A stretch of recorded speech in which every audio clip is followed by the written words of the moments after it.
이재명 대표 관련 수사 질의가 빠지지 않았습니다. 엊그제 법사위에서도 여야 공방이 있었는데 한동훈 장관, 민주당의 표적 수사 주장에 대해 이렇게 반박했습니다. 서울중앙지검, 서울동부지검, 수원지검, 성남시청 등 민생 사건을 해결해야 처리해야 되는 검사와 수사관들을 다 이런 정치와 관련된 탄압 수사에 동원하고 있다라는 제보가 있어요. 이게 사실이 아니고요. 사실이 일단 검수완박을 해놓으셨기 때문에 민생을 직접 수사하기가 참 어려워졌다는 점을 다시 한번 호소드리고 싶고요. 검수완박과 무슨 상관이 있습니까? 민생 수사에서 기본적으로 지금 마약 수사라든가 이런 거 투약 같은 거 못하게 해놓으셨잖아요. 고소고발이 늦어지는 이유가 절대 인력이 다 거기가 있다는 겁니다. 저희가 보기로는 지금 300명 이상이 동원되고 있거든요. 처리가 더딘 거는 답변 아니겠습니까? 지난 정부 것도 해봤고 이번도 해보지 않았습니까? 턱없이 지금이 적습니다. 야당 측에서는 이 수사를 가지고 정치 탄압이라고 얘기하거든요. 지난 정부 때처럼 청와대 캐비넷을 뒤져서 대변인이 발표한다든가 없는 걸 후벼 파서 만들어내는 것이 아니거든요. 있어 왔던 것이 오히려 천천히 사건이 진행되어 온 것 아닙니까? 이게 보복이라든가 뭐 어떤 그런 표적이라는 프레임 자체가 일반적으로 그게 상식적으로 형성되는 구도는 아니라고 생각합니다. 네, 보시면 민주당은 이재명 대표를 둘러싼 검찰 수사를 정치 탄압이라고 하고 한 장관은 문재인 정부 시절부터 진행되던 수사다 이렇게 맞섰습니다.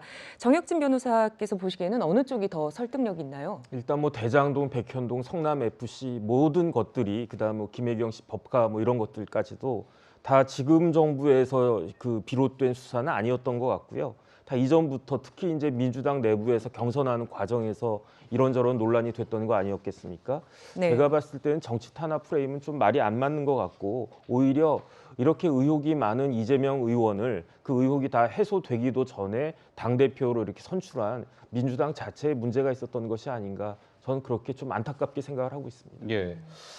자, 이제 좀 전에 영상은 이제 법사위원회였고 어제 행정안전위원회 경찰을 상대로 하는 행안위 국감이 있었습니다.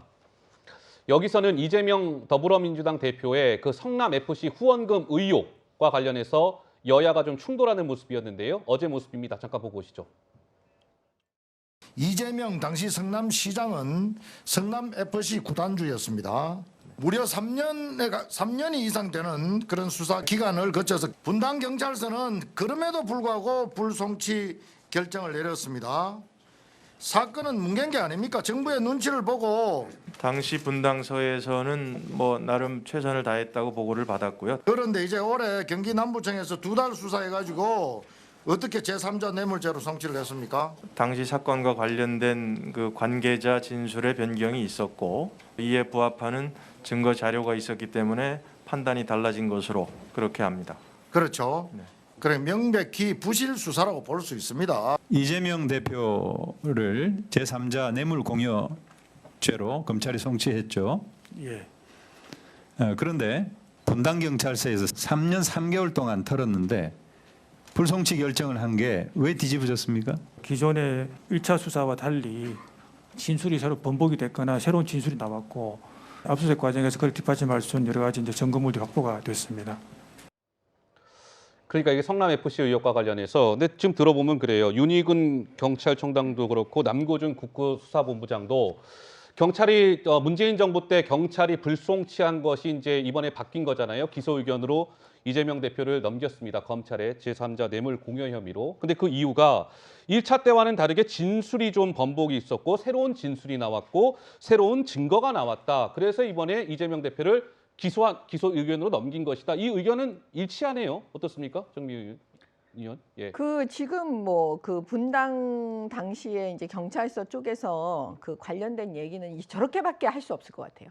저런 식으로밖에 말을. 왜냐하면 그때 당시는 뭐 증거가 그렇게밖에 없었는데 지금에 와서 보니까 다시 또 뭐 증인이 번복을 하고 맞아요. 증거가 새로 만들어지고 네. 이렇게 했다. 그래서 우리는 뭐 송치한 거다 이번에는 이렇게 얘기하는 거잖아요. 근데 사실은 우리가 이제 수사를 하다 보면 무슨 일이 벌어지냐면요. 그 힘이 센 쪽으로 유리하게 가버려요. 그때 그 힘의 균형에 의해서. 그게 왜 그러냐면요. 눈치를 봐요. 증인들도. 그러니까 어떤 경우에는 아하. 제대로 된 얘기를 하고 어떤 경우에는 침묵을 하고 어떤 경우에는 거짓말을 하죠. 그러니까 네. 이 수사가 그 어떤 권력에 의해서 좌지우지 될 가능성이 되게 높은 거예요. 그러면 당시에 저는 왜 그 당시에 송치를 못했냐, 불송치였냐, 이거는 뻔합니다. 그때 당시 성남지청장이 박은정, 완전히 박은정 검사. 친문계 검사였죠. 그 당시에 검찰총장이 누구였냐면 다 아시겠지만 김오수 검찰총장이었어요. 김오수 검찰총장은 어떤 분이셨냐? 그 검찰총장 되시기 전에 성남시 고문 변호사를 했어요. 그러면 웬만한 증인들이 그 당시에 용기를 내서 진실을 말할 수 있을까요? 이런 문제도 있는 거죠. 그다음에 금융 분석도 제대로 못하게 했다는 거 아닙니까? 그렇기 때문에 지금의 만약에 윤석열 대통령이 되지 않았으면 이 사건은 영원히 못했을 겁니다. 아하. 근데 윤석열 대통령이 되니까 이제 사람들이 용기를 내서 제대로 된 얘기를 하고 있는 겁니다. 네, 정혁진 변호사 하실 말씀 있으시다고요? 이게 이제 고발이 된 게 2018년 6월 달이거든요. 그런데 3년 동안 아무것도 안 했어요. 아무것도 안 했습니까? 네, 분당서에 전담팀이 구성된 거는요. 거의 한 2년 반 지난 2021년 2월 달에 비로소 분당서에서 전담팀 구성됐고요.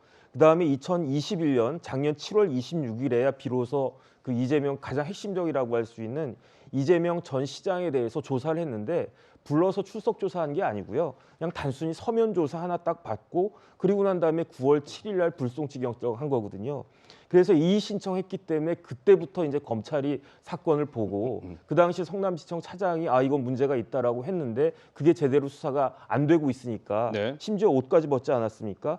게다가 올 1월 달에 후원금 중에 일부가 유관단체한테 이제 흘러 들어가서 현금으로 인출된 정황이 있었는데 경찰이 이거 포착하고도 수사를 안 했었거든요. 그러니까 이런 부분들을 봤을 때 지난번 수사가 얼마나 엉터리였는지 이런 부분들도 밝혀져야 될 것이다라고 생각이 됩니다. 정미경 의원과 정혁진 변호사 이제 말씀은 좀 일치하시는 것 같고, 근데 최진봉 교수 보시기에는 이번 이 성남 FC 의혹과 관련된 경찰이 어쨌든 제3자 뇌물 공여 혐의로 이재명 대표를 기소 의견으로 검찰에 넘긴 거 아니겠습니까? 네. 문제가 좀 있다고 보십니까? 이번 윤석열 정부에서 경찰 수사 결과가 바뀐 것과 관련해서. 그렇죠. 그러니까 수사가 아까 정미영 최고위원도 말씀한 권력의 영향을 받는다고 해서 하잖아요. 권력이 바뀌니까 이렇게 바뀐 게 아니냐 이런 의혹이 생길 수밖에 없는 거죠. 3년 3개월 동안 뭐 정익진 변호사는 수사를 제대로 안 했다고 하는데 경찰은 수사 제대로 했다잖아요. 했는데 지금 바뀐 게 단 하나예요. 지금 발표한 거 보면 증인 누군지 모르겠어요. 그 증인의 진술이 바뀌었다는 거 아닙니까? 그거 왜 다른 거 바뀌었다고 얘기한 적이 없어요. 경찰이 먼저 수사에 3년 3개월 수사하고 나서 결과에 중에 증인의 증언만 바뀌었다고 얘기를 하면 다른 건 바뀐 건데 그거 하나로 그러면 사건의 내용이 완전히 바뀌는 것인가? 혹시나 좀 모르겠습니다. 저도 그냥 의혹을 제기해 보면 그 네. 증인이 또 현재 권력의 눈치를 보고 증언을 바꾼 게 아닌가 하는 생각이 들 정도잖아요. 모르죠, 저는. 물론 제가 말씀드린 그분이 누군지도 저는 모르고 어떤 증언을 했는지도 몰라요. 다만 증언 하나가 바뀌었기 때문에 이게 완전히 다시 바뀌어가지고 제3자 뇌물죄가 된다? 제3자 뇌물죄에 대해서 논란이 많습니다. 지방자치단체가 어떤 단체에 소속돼 있는 기관을 위해서 여러 가지 활동을 하고 또는 거기에 어떤 그 나대지로 쓸모없는 땅들을 사용하게 해서 거기에서 광고비를 받는 것을 네. 제3자 뇌물죄로 거는 것이 맞느냐 하는 분은 논란이 있어요. 어쨌든 그 문제는 차치하더라도 그러니까 국민들이 볼 때는 3년 3개월이라는 기간 동안 수사하고 그 증언의 증언 하나가 또 정권 바뀌고 나서 바로 수사를 다시 하고 그게 또 증언 바뀌었기 때문에 이게 내용이 바뀌었다고 얘기하는 것을 그냥 고지고대로 받아들이기가 어려운 상황이라는 말씀을 드리는 것이고요. 예. 그런 논리라고 하면 이재명 후보는 이재명 대표는 한 번도 안 불렀다는 김건희 여사나 그 최은순 씨 같은 경우도 실제 조사 안 하고 예를 들면 그냥 넘어가는 경우도 있었잖아요.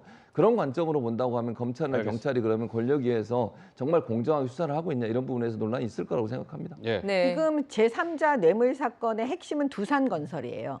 다른 기업들 후원한 기업들은 다 무혐의 된 거예요. 지금 두산건설만 지금 제3자 뇌물의 지금 대상이거든요. 그러면 두산건설이 지난번에는 문재인 대통령 권력의 눈치를 보고 그 말을 안 했을 수가 있죠. 기업이니까요. 이게 현실의 문제라니까요. 근데 이제 지금 와서 수사를 하는데 지금 두산건설 측에서 생각을 해보세요. 이걸 제대로 말 안 하면 어떻게 되나 우리는. 그러면 지금이라도 사실대로 고백을 해야 되겠다. 이러면서 진술이 바꿔질 수도 있는 거고 새로운 얘기가 나올 수도 있는 거거든요. 그거는 그냥 우리 인간이 살아가는데 어쩔 수 없는 인간의 본성이에요. 그것까지 뭐라고 할 수는 없습니다. 네.